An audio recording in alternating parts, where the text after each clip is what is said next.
Wayne County Prosecutor's Office says Gregory Vincente Green shot his wife Faith in the foot, slashed her face with a razor knife, bound her hands and feet with zip ties, and forced her to watch as he shot her oldest two children in front of her, each multiple times.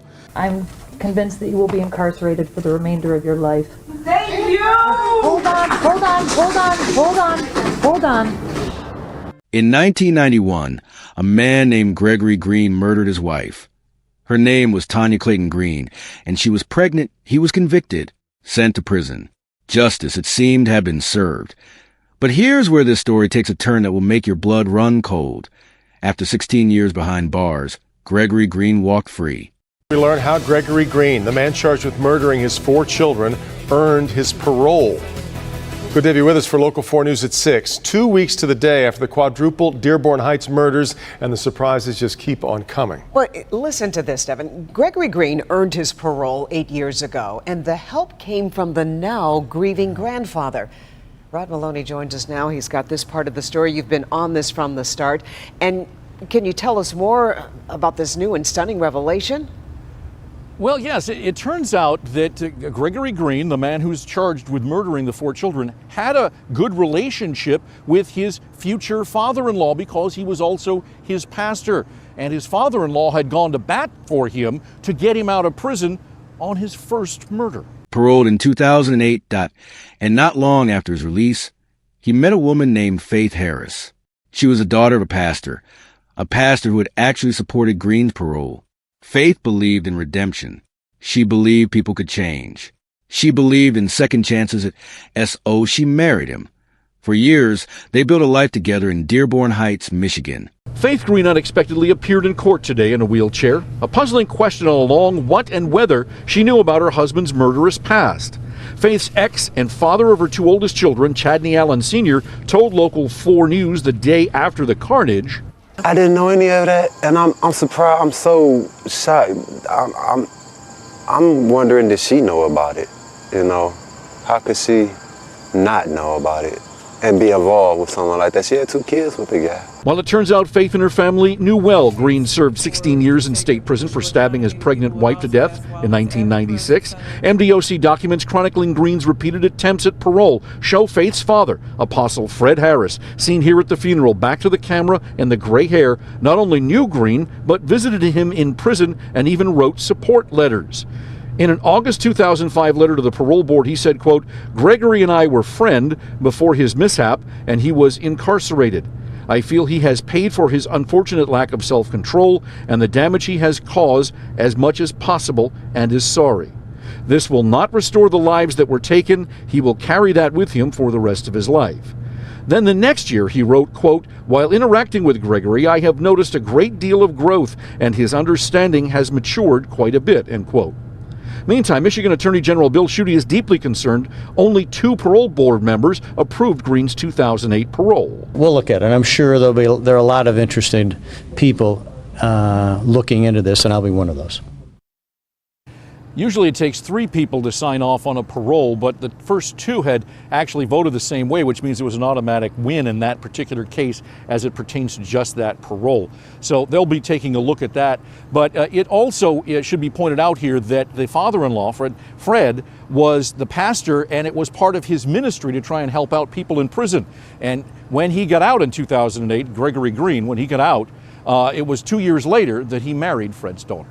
Back to you. So I want to ask you, did Fred introduce Gregory Green to his daughter? I mean, have you been able to reach Fred Harris? They were in the same church together. We don't know the specifics of that, Carmen. And in fact, I reached out to Fred today to try and talk to him. We got him on the phone, and he said that he's just desperately trying to pull his family together and deal with this terrible tragedy. But he said perhaps sometime down the road we can talk to him, and when we get that opportunity, we will certainly be asking that question. Yeah, I don't blame you. Our Rod Maloney reporting for us live. Faith had children, 2 of her own, plus 2 teenagers who became part of their blended family. 4 young lives under one roof. From the outside, it looked like Gregory Green had turned his life around. A reformed man, a family man, proof that the system could work. But on one night in September 2016, that illusion shattered. Gregory Green didn't just hurt his wife Faith.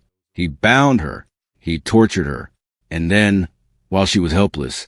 He did the unthinkable. He murdered all 4 children in that home that faced 2 biological children. Gone, the 2 teenagers. Gone. Faith survived. Barely. And when she finally spoke about what happened, she used 3 words that still echo today. A devil in disguise. Think about that for a second. A man who killed his pregnant wife in 1991 was released from prison, welcomed into a new family, and then destroyed that family in the most horrific way possible. 2 separate tragedies. 2 decades apart. 6 lives lost, 7, if you count Tanya's unborn baby. All connected to one man. This case isn't just about murder. It's about the parole system. It's about trust. It's about the impossible questions we face when we talk about justice and mercy and second chances. Should someone who took 2 lives, a pregnant woman and her child, ever be allowed to walk free again? What do you think? I genuinely want to know. Drop your answer in the comments. And while you're down there, let me know what state or country you're watching from. We have viewers all over the world, and I love seeing where you all are. Now, let's hear from people who were there, the investigators, the reporters who covered this case, and Faith herself, the woman who lived through hell and survived to tell the truth. Guys, I mean, as you can imagine, she says the pain of losing her 4 children to murder never really goes away. She says she has good days and bad days. She volunteers and has written a book. And she tells me every day she tries to keep her children's memory alive while helping other women who may be in similar situations. You never get used to it because you still always expect them to walk through the door, you know. You just find a way to cope with it. Coping. That's the best way Faith Green can describe her life 6 years after she witnessed her husband murder her 4 children in their Dearborn Heights home. How are you keeping your children's legacy alive?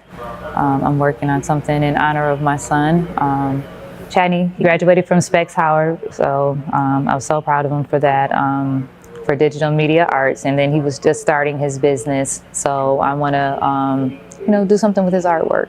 Oh, nice. So, and then Kara, she was trying to get into the medical program, so I want to do something for like future scholarships. Mm-hmm. And then with the girls, they were younger, probably maybe something with lip gloss like I was doing before, and donate to like a family. So, but definitely something to keep their memories alive in honor of them.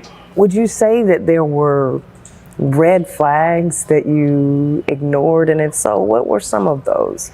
I can say the red flags were, mood swings, the arguments for no reason, or, basically it was like being married but single. He just paid the bills, but he didn't want to be interactive, and then it got to the point where it was like, he didn't want the older 2 there, really. Faith would file for divorce 3 times, including the last about a month before the incident. For women in similar situations, she wants them to know this. The one thing that I didn't realize at the time that I found out after is when you're preparing to leave, that's the most dangerous time, which I knew I didn't even know, and in my mind, I'm just like, well, I'm just preparing. I just want to save money so I can just, get my kids out of there and just get our own place. But, I didn't know his mindset, I remember how brave you were when you faced Gregory in court. While I stand up here trembling with fear, I put on my bravest face to be in the same room with the man who murdered all 4 of my children. 2 of them violently. You said something to the effect that you were not going to let this hurt you the way he wanted it to, or you were gonna be strong. Right. How do you feel about that now? Do you feel that to be true? Yes, even though I have my days where I'm down or I feel like I want to give up, but I can't because I have to keep going on for my children. And that's what they would have wanted. And but I made up my mind before I even knew what was going to happen that I wasn't going to suffer, even though he said he wanted me to. And I just refused. So I have to continue to fight. So I'm here for a purpose. And my purpose is to help other women.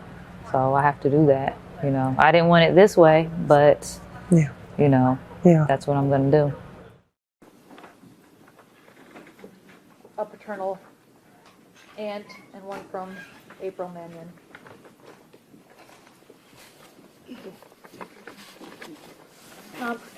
Please state your name for the record. Faith Green. Okay. Good morning, Your Honor. I'm not happy. I'm not satisfied with the outcome. There's no punishment that fits the crime.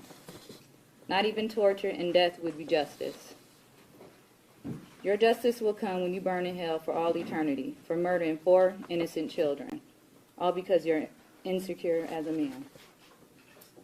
Plus the other 2 lives you took. You are a con artist, you are a monster, you are a devil in disguise. You are now forever exposed. I've thought over and over again what I would say, even though it doesn't even matter. First of all, I am not and did not and will not suffer like you intended for me to do. What you tried to do didn't work. I am and was a damn great mother to all of my children. I was their mother and father. I'm the one who took out the time with each and every one of them. I taught them how to do things as well as people in my family and friends. I taught Chadney how to treat a woman with respect, how to fill out a job application, mock interviews, how to pay bills, encouraging him to give his all in his schooling, producing movies and his drawings. He was a great artist. He graduated from Specs Howard for digital media arts. He wanted to be a producer to make movies. I taught Kara to stay focused, aim high. I showed her how to drive, how a young lady is to carry herself in an orderly manner. Be all that you can be. Try out for everything that you're interested in doing. Pursuing higher education. We were filling out college applications. She wanted to be an OBGYN doctor. She was going to graduate this year from high school. I taught Coy to be open to new things like learning a new language, be confident in doing her schoolwork and in herself. She loved doing arts and crafts with me, letting her imagination run wild. She loved dressing up and putting on my high heels. She would make me laugh, looking at me over her glasses, like a little old lady. She loved ballet, cheerleading, and planting flowers with me. My Kaylee had the greatest memory. She loved singing. She loved to carry her purse, which was always filled with hand sanitizer and lip gloss. She loved getting her nails painted and sometimes doing it herself. She also loved ballet and cheerleading. She loved balloons and playing outside. I taught them to be giving, loving, and respectful, to help others, to volunteer. They were not selfish children. Coy and Kaylee were learning about kids less fortunate than themselves. I took them with me to purchase items for Christmas and explained to them what we were doing to make them happy. I always encouraged them and told them that they can do anything they put their minds to do. Those are the lives that you took. You tried to separate them from each other. They are siblings who loved each other and spent time with one another. Trying to split them up didn't work. They are together more than ever. Chadney and Kara are still watching over the little sisters, Coy and Kaylee, forever. I carried each one of them in my womb for 9 months and raised them. Nothing or no one, sure as hell, not you, can break me or break my bond with them. But while I stand up here trembling with fear, I put on my bravest face to be in the same room with the man who murdered all 4 of my children. 2 of them violently in front of me with a gun, Chadney and Kara. And he killed my other 2 babies, Coy and Kaylee, with a hose that ran from the tailpipe of his car to where they were innocently sleeping. As if that wasn't enough, let me tell you about some of the devastation that it has actually done to me and my family. My short-term memory is gone. Doctors tell me it's my brain protecting me from the memories of my children being shot in their heads right in front of me, while I was gagged, duct-taped, and zip-tied.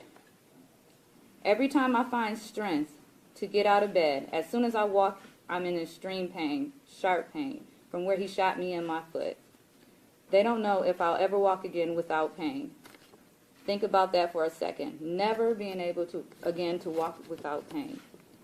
My doctors say I have post-traumatic stress disorder. That's where the migraines and nightmares come from. Sometimes I dream of the night all this happened and wake up screaming and sweating, thinking that I can save my children somehow. Then I realize that the nightmare is actually reality and my children are really gone, and I try to find the strength to start my day somehow. Other times, there's just crazy nightmares that I wake up from in fear and try to understand them, but I'm told that they all link back to this horrific experience I have had. I can't think of the last time I really rested without medication. I can still feel the zip ties around my wrist, and it triggers horrible memories of that night. There's times I find myself drifting off into thought and then realize I'm not thinking of anything. I'm empty. Lost. I'm lost, not really knowing what to do with myself, just existing day to day. I miss my children so much that words will never be able to explain. All I ever wanted to be was a mother, a wife, have a happy family, raise my children to be productive members of society, and be happy. The reality I face now is this will never happen for me. Time will never heal this wound. I will always be empty. A part of me will always be missing. If the day ever comes when I do wake up and it's not the first thing that I think about, when I look in the mirror, I will always be reminded by the scars he put on my face, cutting me from my ears to my chin with a razor blade box cutter. The pain on the left side of my face never goes away. He cut me so deep that it severed multiple nerves that may never heal correctly. I lost so much blood. I was in critical condition for days. I should have died. Some days I wish I would have. He has scarred me for life. My whole family is devastated emotionally by what has happened. But it has extremely been hard on my parents. They love their grandchildren with all their hearts. Most days, my mother has a hard time getting out of bed and has been in the hospital a few times, but my father is taking it the hardest. He's not the same person he once was. The stress has taken a toll on his health. 2 weeks ago, he was taken to the hospital because he had a stroke. I honestly don't know where to go from here. I'm numb. There's a hole in my heart and soul that can never be repaired. The loss to me is so big that I will never truly recover for the rest of my life. I will be forever in pain and heartbreak. This wound will never heal. This wound will never heal. I would like to thank the court and you, Your Honor, for the time you have allowed me to speak. I would like to thank the prosecutor's office and staff and all the police officers who helped in this case. In closing, I understand the recommendation of the sentence, but I would like to recommend, as a victim myself and the mother of all 4 murdered children, life in prison without the chance of parole. Thank you. Faith Green. Thank you. Let's put all the pieces together. In 1991, Gregory Green murdered Tanya Clayton Green. She was his wife. She was pregnant. That's 2 lives he took in one act of violence. He was convicted and sentenced to prison, where most people assumed he would spend the rest of his life. But in 2008, after serving 16 years, he was paroled, released back into society. A pastor named Harris believed Green deserved a second chance. And Faith Harris, the pastor's daughter, took that belief even further. She met Gregory Green. She fell in love with him. She married him. Faith had 2 children of her own. There were also 2 teenagers who became part of their family. By all accounts, they were building a life together in Dearborn Heights, Michigan. But in September 2016, the marriage turned violent. Prosecutors later confirmed that domestic violence was at the center of what happened next. Gregory Green bound Faith. He tortured her in their own home, and then he murdered 4 children. All 4. Faith's 2 biological kids and both teenage stepchildren. Faith survived the attack. Her testimony helped investigators build the case. Green was arrested, and he eventually pleaded guilty to the murders. He's now serving life in prison, this time with no chance of parole. But for Faith, for the families who lost those children, for everyone who knew and loved Tanya back in 1991, the damage is permanent. Before we go any further, I want to hear from you. This case has been covered by news outlets across Michigan and beyond. Some of you might have heard about Gregory Green before today. Others might be learning about this for the first time. Let me know in the comments. Did you know about this case? And what's your reaction now that you've heard the full story? All right, let's talk about the bigger picture here. because this case raises questions that go way beyond one man's crimes. When Gregory Green was released in 2008, he had legally served his sentence. Under the law, he had paid his debt to society. And there were people, good people like Pastor Harris, who genuinely believed he had changed, that he deserved a chance to rebuild his life. But here's the thing. Green didn't just commit murder. He killed a pregnant woman. That's not one victim. It's two, a mother and an unborn child. So the question becomes, are there certain crimes so severe, so irreversible, that parole should never be on the table? There's no easy answer. On one hand, we want to believe in rehabilitation. We want to believe people can change. On the other hand, we have a responsibility to protect potential victims. And in this case, the parole system failed, catastrophically. For children paid the price for that failure. Faith's experience shows us how abuse can hide in plain sight. Prosecutors said the 2016 murders were tied to domestic violence, which means it was likely a pattern of control and fear long before that night. People always ask, why didn't she just leave? But anyone who studied domestic violence knows it's never that simple. Abusers isolate their victims. They manipulate. They make threats. They create an environment where leaving feels impossible or deadly. And in cases like this, where the abuser has already killed before, the danger is amplified. Faith couldn't have known what was coming. She believed in the man she married. She believed in redemption. That belief almost cost her life. It did cost her children. Third, the human cost. Let's not lose sight of the victims here. Tanya Clayton Green, a woman with her whole life ahead of her. A woman carrying a baby. Both killed in 1991.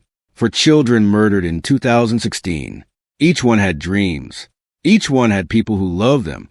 Each one deserved to grow up, to go to college, to fall in love, to live. And Faith, the sole survivor of the 2016 attack, she lost her children. She was tortured by the man she trusted. She carries that trauma every single day. The ripple effects of Gregory Green's violence don't stop with the people he killed. They extend to families, friends, neighbors, an entire community in Dearborn Heights that had to process this nightmare. So what can we learn from this? Here's the hard truth. Past violence is one of the strongest predictors of future violence. Gregory Green killed in 1991. He killed again in 2016. The warning signs were there from the beginning. When someone has demonstrated capacity to take a life, especially in such a brutal, intimate way as murdering a spouse, that should weigh heavily in any parole decision. Some people in the criminal justice system argue that after a certain number of years, an offender has paid their debt. But what debt can ever repay a murdered pregnant woman? What amount of time makes that okay? These weren't just statistics. They were real people. They mattered. And Faith, she survived because she's strong beyond measure. She lived through an attack designed to kill her. She testified. She spoke out. She made sure the world knew exactly who Gregory Green was. Her courage in the face of unimaginable pain deserves our respect. But here's the uncomfortable truth. Courage shouldn't have been necessary. Faith should never have been in that position. Those children should still be alive. Tanya should have raised her baby. The system failed. Multiple times. And real people paid with their lives. So where does that leave us? This case forces us to confront some of the hardest questions in criminal justice. How do we balance mercy with safety? How do we give people second chances without putting innocent lives at risk? What happens when the system gets it wrong? And how do we prevent it from happening again? This is one of the most heartbreaking cases I've covered on True Crime Station.